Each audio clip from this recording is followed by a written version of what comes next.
take, I don't know, 27. Anyway, good evening, friends.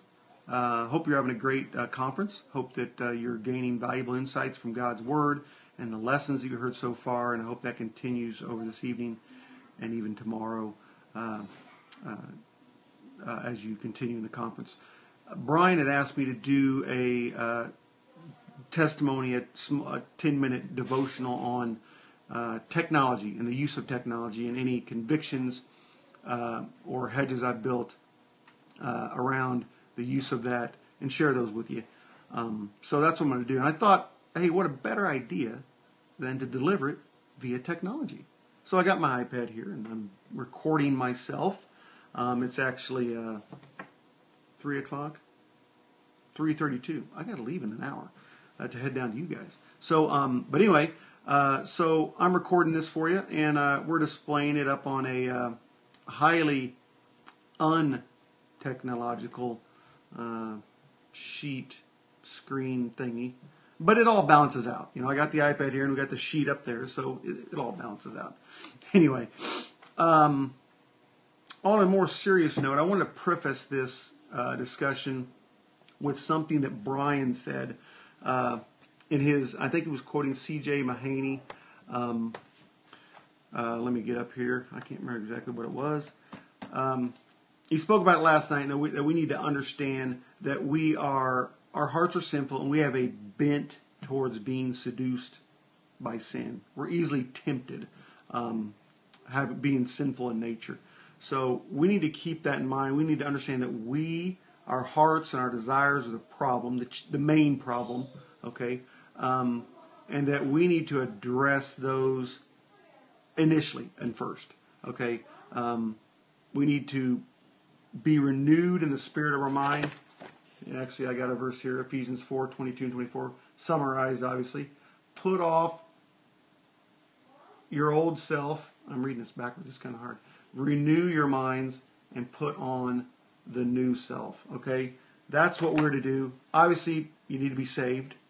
If you're not saved, not born again, that's the first thing you do. Secondly, being saved, we need to continually do that. Make an effort to renew our minds, okay? So that's the first thing. I don't want to leave that unsaid and think that these little hedges or convictions are enough alone, because they're not. Like Brian mentioned last night, they're just externalities, and those by themselves are really legalistic. So these work in conjunction with renewing our minds, and so that's what I'm going to talk about tonight, is some smart ideas, I call them, to help us not fall into temptation while using the internet. The convictions surrounding the internet are really not any different than for anything. I mean, these ideas could really be applied, most of them anyway, to anything that we interact with as people. Okay, they're not internet specific in any way. One thing I want to do, what do I mean when I talk about internet? What do I mean by that word? Okay, all it is a medium that contains content, and the internet is what we name that thing that delivers it to us. It's the wires that connect us up, and we can view the various content that's out there. It's not really any different than a library or a TV network or a bank of songs. It just delivers content. It's the avenue in which something's delivered to us. Okay? So that's what I mean by the internet. And we're going to talk about it really in a couple different ways. We'll talk about it first, just the traditional browsing of the internet, sitting down at a computer, open up a browser, going to a website, jumping around, browsing. I got really 4 ideas there. And then the last idea is really around communication on the internet and some, not really convictions, but things we want to be aware of and let it frame our thinking when communicating on the internet. So anyway, without any further ado, oh, by the way, if you're wondering on some good technology products, I recommend Apple products. All right, enough said there. Let's see, smart idea number one. Smart idea number one. This is going to be shocking to a lot of you, but the idea is don't go on the internet. Get rid of the internet. I know that's fanatical, and I know you can't believe I said that out loud. But it's true. How many people do you know that have gotten rid of TV? Or have gotten rid of cable? Or don't go to the movies? All these are viable and valid and good ideas. If you struggle with something, if something causes you to sin, tend towards sin, get rid of it. Okay? So smart idea number one, plain and simple, don't go on the internet. All right? Smart idea number two.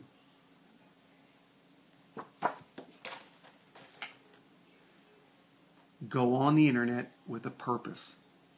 Don't just go on to browse around. I don't really know why I'm here. I think I'll go to Starbucks and I have a latte and I'll get online. I'll just do this, that, and the other. Have a purpose when you go on the internet. Don't just go on to be out there. It's like an electronic bar or something. That's a hangout. Don't go on the internet without a purpose. Have a reason to go online. And I'm not saying it has to be a noble calling to go online, that you're going to do study systematic theology, but have a reason. Here's my reason. Go online. Get off the internet. Okay? Don't hang out without any direction. Okay? Have a purpose. Pew Research Center study said that on any given day, 53%, that's over half, for you math challenge folks, of young people go online without any identifiable reason whatsoever. You just go online to go online. I was kind of thinking about having a purpose on the internet. Rick Warren, he wrote the Purpose-Driven Life series books, not condoning those by any stretch, but he needs to write one called the Purpose-Driven Internet Browser. But anyway, the point is, if we don't have a purpose or structure around what we're doing or a goal, it tends to degrade, if you will. Okay, so have a purpose in going online. All right, just don't go online to be online. All right. Smart ideas number 3 and 4 are really around, are taken from Matthew 4, 1 through 3, which I have it here on my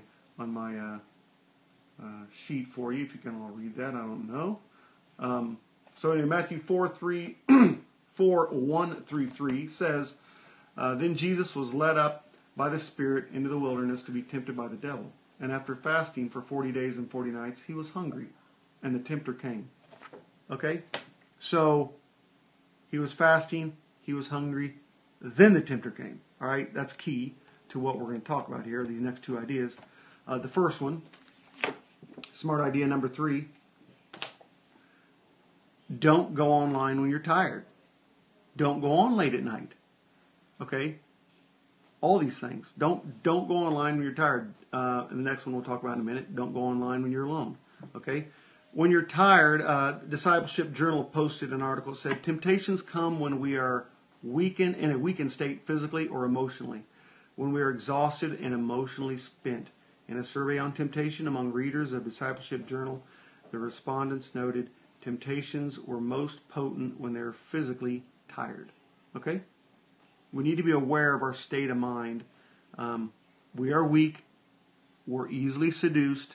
We don't need to help it by being in a weakened state of mind. Okay? Smart idea number 4.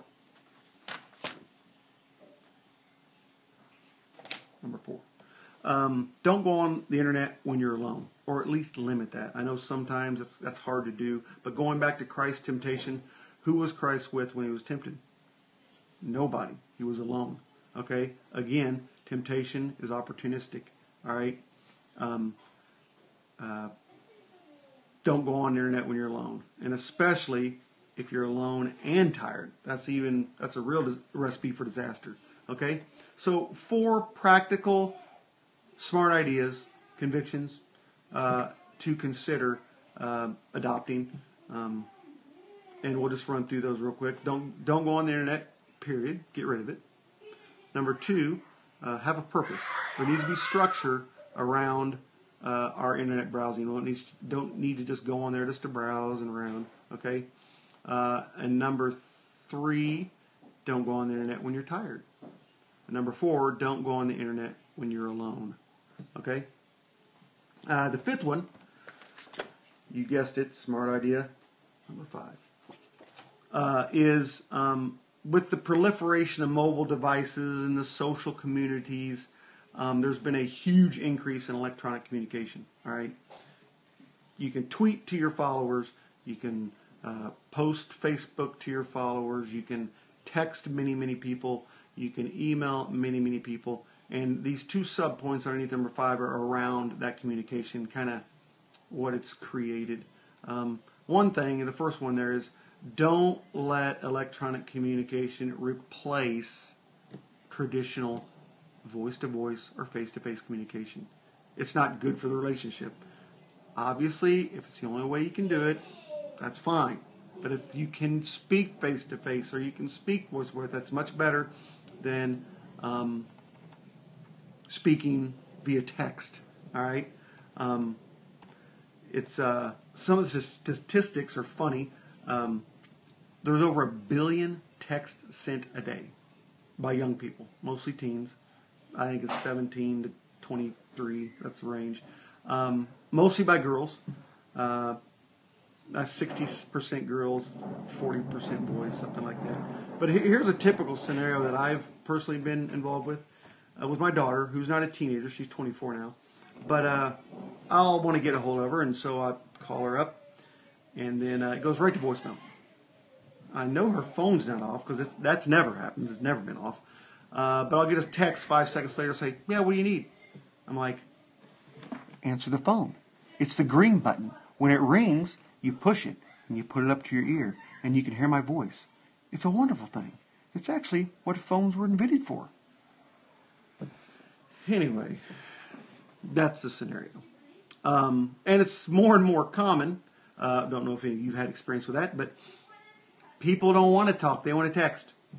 And we need to guard against that. We don't want it to replace our intimate communication with other human beings to be electronic, all right? Remember, our relationship horizontally and vertical are in sync, okay? We can't have bad relationships with people and have a good relationship with God, all right? So be mindful of that. Again, not really a conviction, but something to be aware of and let it frame your thinking. The second point under number 5 was examine what you say to people electronically. Sorry for the pause. I had to yell at the children. Examine what you say to people electronically. So there's been many studies about communication, and 80%, they say, up to 80% is nonverbal, and about 20% are the words that you use. So when we use electronic communication, obviously there's a lot of information that's lost in the transmission. Okay, they don't have voice tone or inflection or body language or eye contact. For example, I could say, I love you. I love you. I love you. I love you. All those say the same thing, but they all communicate something totally different. It's just an example. I know, kind of silly. Anyway, the key point here is to know that you are using an inferior way of communicating when you use electronics. So be aware of that. And again, don't let it replace, don't let it degrade a relationship. When you say something, miscommunicate to someone, and you have unintended consequences. So things to be aware of with the proliferation of our communicator devices. So anyway, that sums up what I want to talk about. Any questions? I'm in the back, right back there. Looks like I'm picking my nose. Anyway, hope you have a good rest of your conference, and talk to you soon.